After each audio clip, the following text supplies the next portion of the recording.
আজকে আপনারা জানেন গত শনিবার আমাদের প্রিয় অভিভাবক, আমাদের প্রিয় শিক্ষামন্ত্রী সঙ্গে বাম সংগঠন এবং অতি বাম সংগঠন যে নোংরা ন্যাক্কারজনক ঘটনা ঘটিয়েছে তার প্রতিবাদে আজকে আমরা রাস্তায় নেমেছি।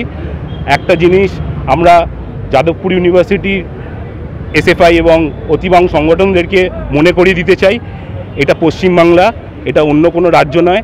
এতদিন আপনারা রবীন্দ্রসঙ্গীত শুনে এসছেন, আমাদের শুধু একবার জননেত্রী যদি আদেশ দেয় আমরাও জানি কিভাবে এসএফআই সংগঠনদেরকে ঠান্ডা করে দিতে পারি। একটা জিনিস মনে রাখবার আছে, পাহাড় থেকে জঙ্গলমহল মমতা ব্যানার্জি কিন্তু একাই ঠান্ডা করেছেন।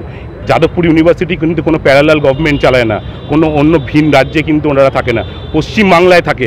আজকে আমাদের শিক্ষামন্ত্রীর সঙ্গে যে ঘটনাটা ঘটিয়েছে, আজকে বিগত বছরে শুধু সিপিএমের লোকজন ছাড়া কেউ যাদবপুরে ইউনিভার্সিটি ঢুকতে পারবে না, এই বর্বরতা আমরা প্রশ্রয় দিই না, আমরা সহ্য করতে পারি না। আজকে সেই জন্যে আজকে আমরা পথে নেমেছি।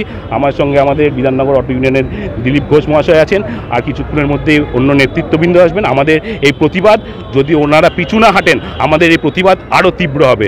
আর যেইভাবে এসএফআইয়ের একজন নেতা কালকে প্রেস মিটে বলেছেন যে ওনারা খেলা দেখতে চান, খেলা করতে চান, আমাদের 2021 সাল থেকে দেবাংশু ভট্টাচার্য সহ আমাদের পুরো তৃণমূল কংগ্রেস বলছে আমরা খেলা নামতে, আমরা খেলতে একদম প্রস্তুত। কিন্তু একটা জিনিস মনে রাখতে হবে, তারা যেন খেলতে নামার আগে রিটায়ার্ড হার্ড না হয়ে যায়।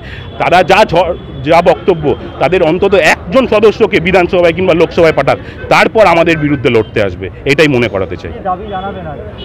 দাবি একটাই, এসএফআইয়ের এই ন্যাক্কারজনক ঘটনা, এই এত শিক্ষামন্ত্রীর সাথে এই ব্রুটাল অ্যাট্যাক, এইটার জন্য ওদেরকে ক্ষমা চাইতে হবে। এইটার জন্য আমাদের শিক্ষামন্ত্রীর কাছে প্রকাশ্যে ক্ষমা চাইতে হবে। এই জিনিসটা শিক্ষামন্ত্রী তাদের কাছ থেকে ডেপুটেশন নিয়েছে, তাদের সঙ্গে কথা বলেছিল, সব কিছু করেছিল, তাও একজন এত ভালো শিক্ষামন্ত্রী, পশ্চিমবাংলার অন্যতম শ্রেষ্ঠ শিক্ষামন্ত্রী, তার বিরুদ্ধে এরকম ন্যাক্কারজনক ঘটনা ঘটিয়েছে। তার প্রতিবাদে আমরা নেমেছি, আর তাদেরকে আমরা দাবি জানাবো, তাদেরকে ক্ষমা চাইতে হবে।